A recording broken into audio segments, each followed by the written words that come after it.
Thriller, without a doubt, the most important song in the history of music videos. But few people know about the serious problems Michael Jackson faced because of this song, to the point where he tried to destroy all the footage of the video. Today, I'm going to reveal to you the story behind Thriller by Michael Jackson.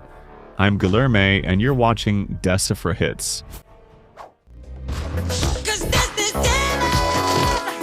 Hey, you! Do you know who Michael Jackson is? That question might sound pretty dumb today, but that's exactly what the director of the Thriller music video asked his makeup artist when starting an important conversation that would forever change the history of music. The makeup artist just answered what many people in 1982 would have said.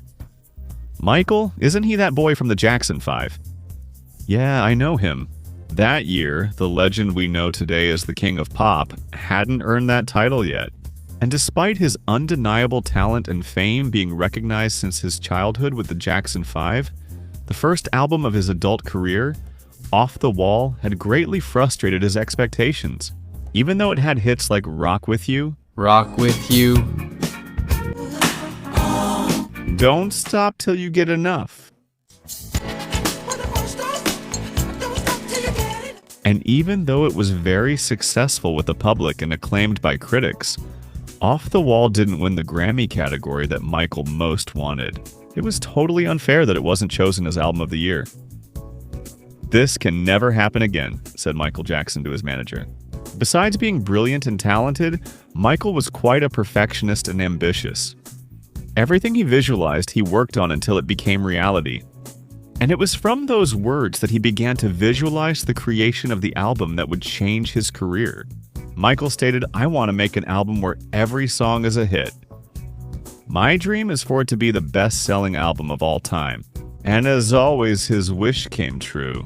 With over 70 million copies sold worldwide, Thriller remains the best-selling album on the planet to this day, an incredible 41 years after its release. But taking the album to that level wasn't as easy as one might think.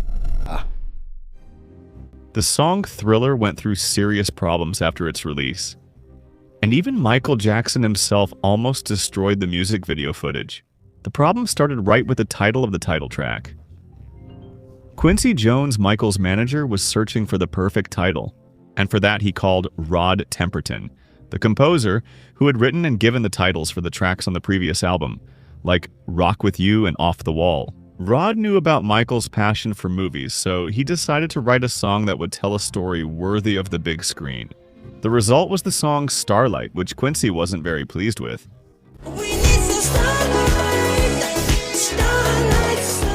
With a title that means starlight, the song had a spacey and futuristic feel. Jackson and Quincy liked the melody, but they wanted a more mysterious title that matched Michael Jackson's evolution. Eventually, Rod came up with the title Midnight Man, and Quincy replied, "You're on the right track, but it's still not what we need." Until one early morning, Rod Temperton woke up with a word in his head: Thriller, which means something like suspense or mystery. Temperton said he could see that word plastered on billboards around the city and all the merchandising around it. In a few hours, he rewrote the entire lyrics of Thriller, bringing the narrative of a young Michael Jackson who uses his charm to convince a beautiful girl to let him protect her during a night of terror. It's almost midnight. É quase meia-noite. And there's something evil lurking in the dark. You try to scream, but terror takes your voice away. This is the time for you and me to hold each other, and through the night, I'll save you from the terror in the movies. You'll see. According to audio engineer Bruce Sweden, to achieve a unique vocal sound, Michael recorded all the backing vocals at different distances from the microphone and in different takes, even in the studio bathroom. And this was the result. Thriller Night Girl, I can feel you more than any ghost would ever dare try Thriller. Let's admit that the result was magnificent. Since it was a horror song, Temperton suggested including the sound of a howling wolf in the music. In an era with less technology, the best way to do this was by recording some other similar sound. That's when the audio engineer remembered his Great Dane, Max. He set up a recorder in the barn where the dog slept to capture the howls the animal always made at the local coyotes. But it seems that Max wasn't really interested in doing a feature with Michael Jackson. Throughout the whole night, the dog didn't let out a single howl. And in the absence of a wolf or a Great Dane, Michael Jackson recorded the howls with his own voice. And to enhance the dark atmosphere, Temperton thought about including a scary poem at the end of the song.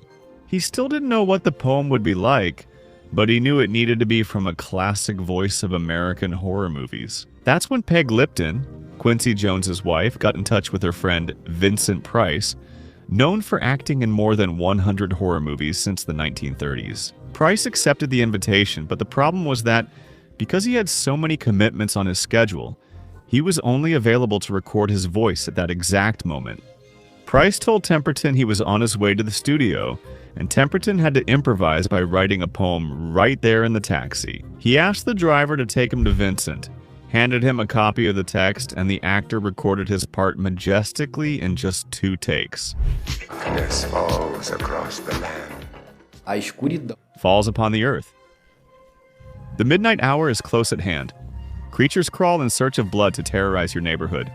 And no matter how hard you try to survive, your body starts to shiver, for no mortal can resist the evil of the thriller, recites Vincent.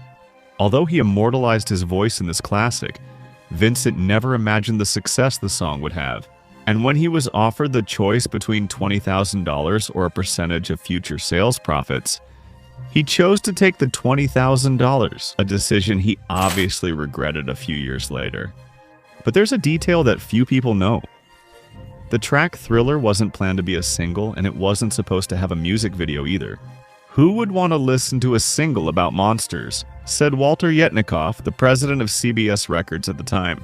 Although the Thriller album was released at the end of '82 by the beginning of the following year, they had only planned music videos for 2 songs from the album, Beat It And Billie Jean. which also has an incredible story that we've already uncovered here on the channel. But some problems started to threaten the sales and success of the album. In June of '83, after 4 months at the top of the Billboard 200, Thriller was knocked off the top spot by the album Flashdance, which featured the soundtrack of the movie of the same name, the most popular of that time. Michael's album managed to get back to the top in July, but it fell again in the same month after the release of the album Synchronicity by the band The Police, which featured the hit Every Breath You Take. Every breath you take. Jackson was very frustrated, and seeing his dream of having the best-selling album in the world slipping further away, he became desperate and called the president of CBS in the middle of the night. "Walter, our album isn't #1 anymore. What are we going to do now?" shouted Jackson. And then Walter replied, Now, we're going to go back to sleep and think about it tomorrow." As a perfectionist and an anxious person, Michael didn't wait and called the vice president of Epic Records, Frank DeLeo. Then DeLeo suggested a solution. "Michael, let's make a music video for the album's title track. It's simple. All you need to do is dance, sing, and make it look scary." Because of childhood trauma, his father used to scare him with macabre masks so he wouldn't forget to close his bedroom windows. Michael didn't want anything extremely scary. He wanted to make a slightly comical horror. Something like that. One that was more entertaining than scary. That's when he remembered a movie with exactly those characteristics that he had watched and really liked. An American Werewolf in London from 1981. Michael had fallen in love with the quality of the visual effects in that movie and decided that he would also transform into a monster. He got the phone number of the director of that movie, John Landis, and called him at 2 in the morning. Landis had never heard of the song Thriller, just like Michael hardly knew any of Landis's movies. But this contact was so random and unexpected that the director decided to give the poor, anxious guy a chance. At that time, it wasn't very common for movie directors to direct music videos, which were usually very simple productions. But Landis agreed on one condition. The result had to be something worthy of being shown in theaters. Of course, Michael couldn't have been happier. He had always dreamed of making movies. Landis then called his makeup artist, Rick Baker, who had won an Oscar for his work on An American Werewolf in London, and invited him to join the production of the Thriller music video. The problem was that in addition to the short time to produce the video, they estimated a budget that ranged from $500,000 to $900,000, almost 10 times more than the most expensive music videos of that time. Following the logic of "we've already got the no," Michael Jackson called the president of CBS again to ask him to release this budget for the production. But knowing how stressed the man already was, Michael only talked about the idea for the music video and then handed the phone to John Landis, asking him to talk about the budget. According to the director, when he heard the amount, the president shouted a curse word so loud that Landis had to pull the phone away from his ear. Michael got the message. He really had already gotten a no. And after Landis hung up, Michael just calmly said, "It's okay, I'll pay." But remember that we're talking about a time when Michael Jackson didn't have that much purchasing power yet. That amount was still too high for him to cover on his own. Besides, it was an investment. In other words, everyone who was going to benefit had to contribute in some way. Eventually, the president calmed down and agreed to pay $100,000 for the video. But it was still too little. That's when the director of photography, George Fawcett, and Michael's lawyer, John Branca, came up with an innovative solution to raise. They decided to film a behind-the-scenes documentary about the making of the Thriller music video. They believed that people would be curious to know about the complexity behind the scenes of that mega production. And I think they were right. In fact, it's that same curiosity that's making you watch this video up to this point, isn't it? If I got it right, then go ahead and leave your like to help Decipher Hits bring more interesting videos for you. The team's idea was to sell the VHS tape of the behind the scenes, and sell the content to cable TV channels. That was something pretty bold for the time, since this style of TV was just starting out and wasn't that popular yet. Fortunately, two big companies were interested in the investment: the Showtime TV network and MTV. Each one contributed $250,000. That was enough to start the production of the mega music video, which was almost 14 minutes long. But Michael Jackson still needed a woman to act alongside him, so he thought of the actress Jennifer Beals, who starred in the movie Flashdance. Unfortunately, Jennifer refused to participate in the video. Landis then interviewed several models and actresses until he found the perfect girl, Ola Ray. She was in love with Michael, and the chemistry between them was so natural that, according to Ola, they even had some intimate moments in the dressing room. But there was one detail. Later, they found out that Ola had already posed nude for Playboy magazine, which worried Michael. He was afraid that people's judgment would affect the album's success. However, Landis reassured him by saying she was a Playboy bunny. In Thriller, she'd play an actress, and she really was one. The music video starts with Ola and Michael driving around in a car on a night in the 1950s. But since the vehicle runs out of gas, they decide to continue on foot. Along the way, after Michael asks Ola to be his girlfriend, Michael decides to reveal a macabre secret about himself, saying that he's not like the other guys. The girl seems to not really understand, thinking that he's just talking about being more romantic. But as soon as the full moon appears in the sky, something strange starts happening to Michael. Are you alright?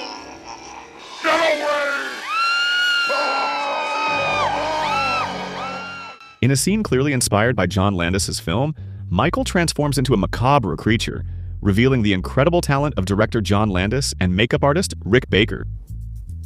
According to him, the creature is not a werewolf, but rather a kind of tiger man or man-tiger. Michael's transformation goes through 4 stages, and for each of them, it was necessary to make a different makeup mold, with Michael having to wear vampire dentures while making the mold, so that the beast's skin would move as if he were breathing. Baker put inflatable balloons on Michael's face. They were underneath all the makeup and were activated by manual air pumps, which were hidden under the star's clothes. And if you think the makeup process was tough, you can believe it was. According to Michael Jackson, the most painful part was the beast's yellow contact lenses, which burned like pepper after about 15 minutes. But our perfectionist star liked a challenge, and he played his role in the music video with a mastery only he could pull off. The defenseless girl then runs for her life, while she is chased by the beast and finally captured. At that moment, we see that it was just a movie that Michael and Ola were watching. A classic scene that has already generated several memes, which you have certainly seen around. But the girl gets so scared by the movie that she leaves the theater in the middle of the screening, and Michael goes after her. And it's only at this moment that the music starts, at 4 minutes and 40 seconds into the video, with Michael dancing, singing, and using dark humor to try to calm everyone down, especially the scared girl. Little by little, she seems to get into the mood and starts to calm down. But things start to get weird when they walk past a creepy cemetery. At that moment, the living dead start to come out of their graves while Vincent Price recites the horror poem. One of the zombies is actually the makeup artist, Rick Baker himself, who we see in this scene. The rest are professionals who were hired for the music video. But due to the very short time to produce the video, a team of 20 makeup artists was needed to do all the zombie makeup. To make things worse, the makeup artist would only have access to the professionals at the last minute. So, to get ahead, Baker used a makeup trick called the bandit mask, a standard mold that is placed around the eyes to give the typical depth effect of a zombie. Baker used this strategy because this is a part of the face that doesn't vary much from person to person, so he was able to prepare several molds in advance. While Jackson and Ola keep walking through the night, they end up being cornered by the zombie army. At that moment, the camera circles around Ola, until it reveals that Michael has also turned into a zombie. From there, one of the most memorable scenes in the audiovisual industry begins, the iconic Thriller choreography.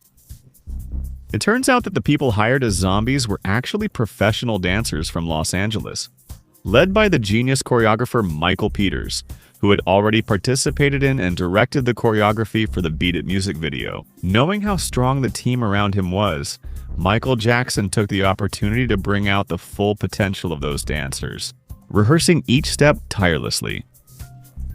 The choreographer revealed that he was surprised to see how Michael Jackson matched them, or even surpassed professional dancers who had studied for decades for this. He truly had the innate gift of dance. But despite the incredible level of this team, they worked hard to create a choreography with simple movements that even a child or an elderly person could do. The advantage. This helped make the Thriller dance popular worldwide. And to this day, people of all ages, everywhere, repeat the choreography at Halloween events, parties, and shows. In addition, many movies and series have already replicated these famous dance moves. Another striking element of the music video is Michael Jackson's famous red jacket. It was designed by the wife of director John Landis, the stylist Deborah Nadelman. She is the same person who made Indiana Jones's outfit. Deborah chose the color red because it was the shade that made Michael Jackson stand out the most in the dark setting. Besides that, the notable V-shaped cut of the jacket was designed to broaden the singer's shoulders. At the time, he was 1.75 meters tall and weighed only 50 kilograms. Besides that, the cut also emphasized the V formation of the zombie dancers. But if you think that by this point everything had already been resolved, you're very mistaken. Just 2 weeks before the release of the music video, Michael Jackson called his lawyer John Branca, desperate and out of breath, telling him to destroy all the footage of Thriller immediately. It turns out that at that time, the world was experiencing a kind of collective panic about secret cults and occultism. Even MTV itself had been the target of attempts to ban some of its music videos. And in the midst of all this frenzy, Michael Jackson, who was a Jehovah's Witness, ended up receiving several threats from his religious community when they found out he was going to release a music video with monsters and the undead. They said that Michael was promoting demonology, and that we would go down like a rooster, said his lawyer John Branca, seeing Michael's desperation, and afraid he might do something foolish. The lawyer and the director, John Landis, they decided to hide and lock up the film negatives inside the lawyer's office. But the release date was approaching, and they needed to calm Michael down, who was so anxious that he wouldn't leave his room and hadn't eaten for days. The lawyer, in a desperate attempt to convince him, he said the following: "Michael, have you ever seen Bela Lugosi play Dracula?" Michael answered, "Yes." "Why?" And the lawyer said, "Did you know he was a devout Christian? And have you noticed that they put a disclaimer at the beginning of the movie?" So instead of destroying this footage, Let's put a disclaimer at the beginning of the clip, saying that it doesn't reflect your personal beliefs. John Branca made up that whole story about Bela Lugosi, but what matters is that it got Michael excited again, and he loved the idea. And that's why at the beginning of the Thriller video we see that huge disclaimer saying, "Due to my strong personal convictions, I wish to stress that this film in no way endorses a belief in the occult." Michael Jackson. And on December 2nd, 1983.